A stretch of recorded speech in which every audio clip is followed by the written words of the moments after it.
All right, guys. Yeah, we are live here from Panda Fu Studio. Look at that studio from a distance. I don't think I did that bad of a job on that. I mean, what do you guys think? Seriously. Leave me some comments. Tell me what you think. I like the look. And I still got some ideas, some other things I might want to do. But, right now I'm happy with it. Let's go ahead and take a little walk here. What I'm thinking about is,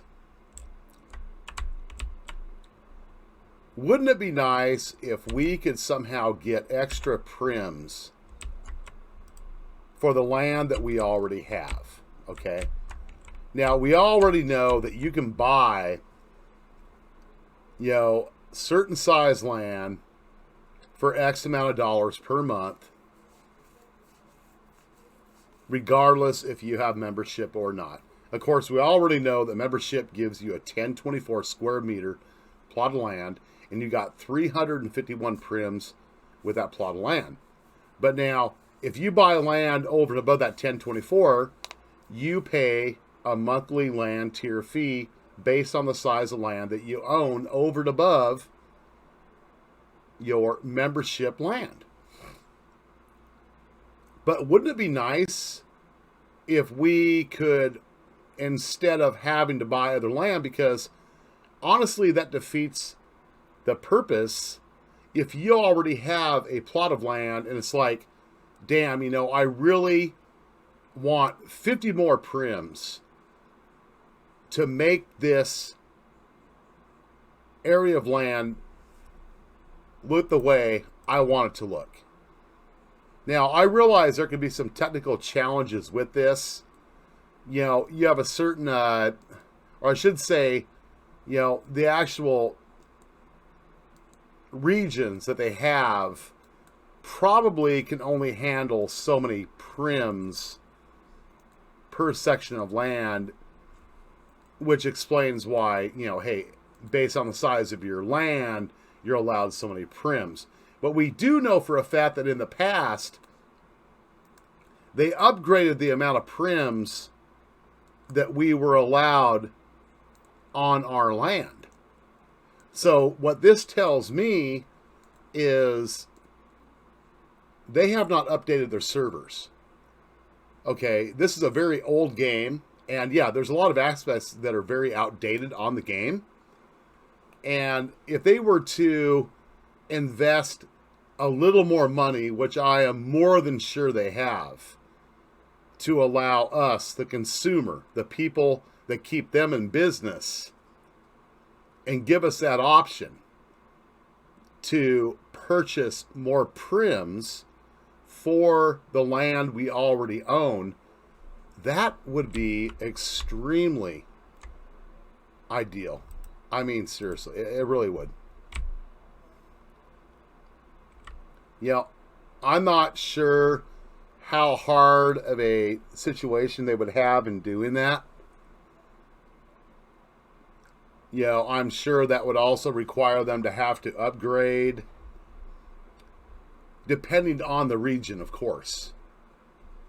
And I know they would prefer people pay $1,000 out of their pocket and then $200 fucking dollars plus per month for some goddamn island, or like half freaking region or full region size freaking island out in the middle of freaking nowhere with no navigatable water around it, which I think is complete shit. If you're going to charge people that kind of money and they're going to buy an island, they're going to pay you $1,000 to create something that takes probably no time at all for the developer, the person to do this, and give you, a half sim or a full sim, 16,000 or 32,000 square meters with, X amount of prims. For frick's sake, you should at least have some goddamn saleable frickin' water around you. The fact is, you may have a very small coastline around that island where you can access water. But most likely you probably have to terraform your land, drop it down to bring the water in to have any access to water. You see, I think they could at least do more than that. There was a time many years ago when I thought about buying a complete frickin' region. Yeah, expensive. And it's something that I would actually consider to this day, but only if I had trusted partners that were involved in doing that. Then what we would do is kind of subdivide the areas to where we could say, hey, this is your area here. You have X amount of prims. This is basically your area for your house. And then, like, say you have an area where we have like a massive club, and then like you have like small areas along a beach or a mountainous area, countryside area, and like you develop that and like make rentals there. You see this in a lot of different places. But do they actually make money off of that? I have shown you guys in some of the videos, there's places there in some really well-developed areas that are water regions that they're charging $700 a week, for a small little bungalow. And you know what? People pay it. People do pay it. I'll do another video and just go and show you guys in some of these higher up areas that people do pay this.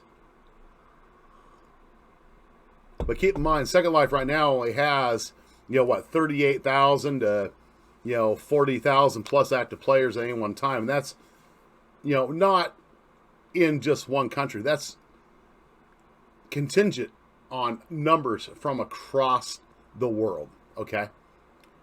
And, I'm sure those numbers have kind of risen ever since, the problems going on in the world that we all know about, which I can't speak about. But it would be nice to have an option to, let's say you want to buy an extra 100 prims for your property you own right now. Let's say you have a 1024, you want 100 more prims, and they could charge you $2 a month. The 1024 piece of plot of land here I pay for the Panda Fu Studio cost me $7 a month. 351 prims for 1024 square meter. So let's say $2 more a month for 100 extra prims.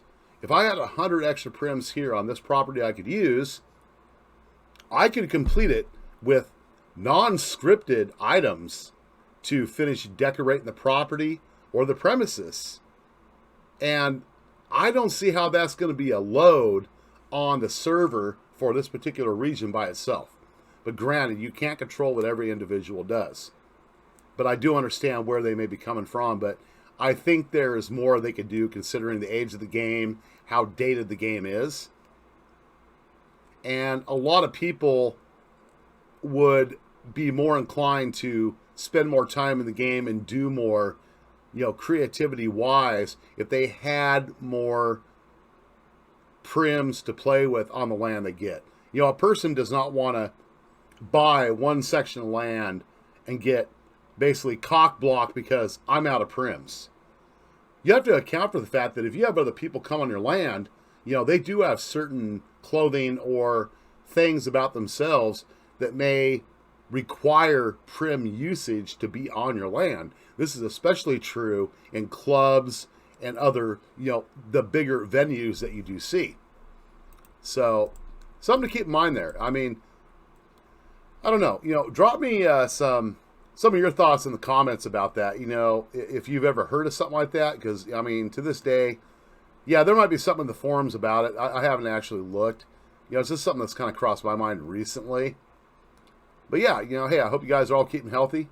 I know we're doing good here, or I should say I'm doing good here. I'm in my house totally alone, just my pets. I've got nothing else here to worry about in my house. Yeah, I've got family members, and they're all healthy. So,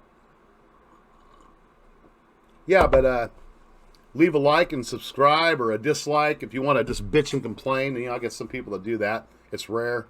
And I know the types of people that do that. Usually it's on the other games I do videos on. These are the people that don't want you to have an opinion. No matter what your opinion is, they cannot stand you down, cutting, or even slightly down, talking anything at all about any type of game. I know those types of pricks.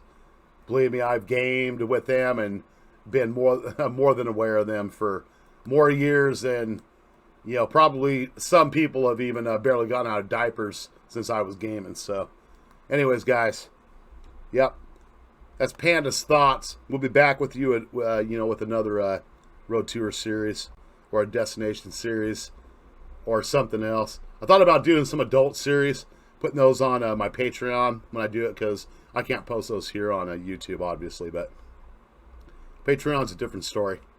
You know, if I get it set up, you know, I'll put a link on my YouTube to go there to Patreon when I decide to do that. So, anyway, guys, peace out. Panda loves you. Believe me.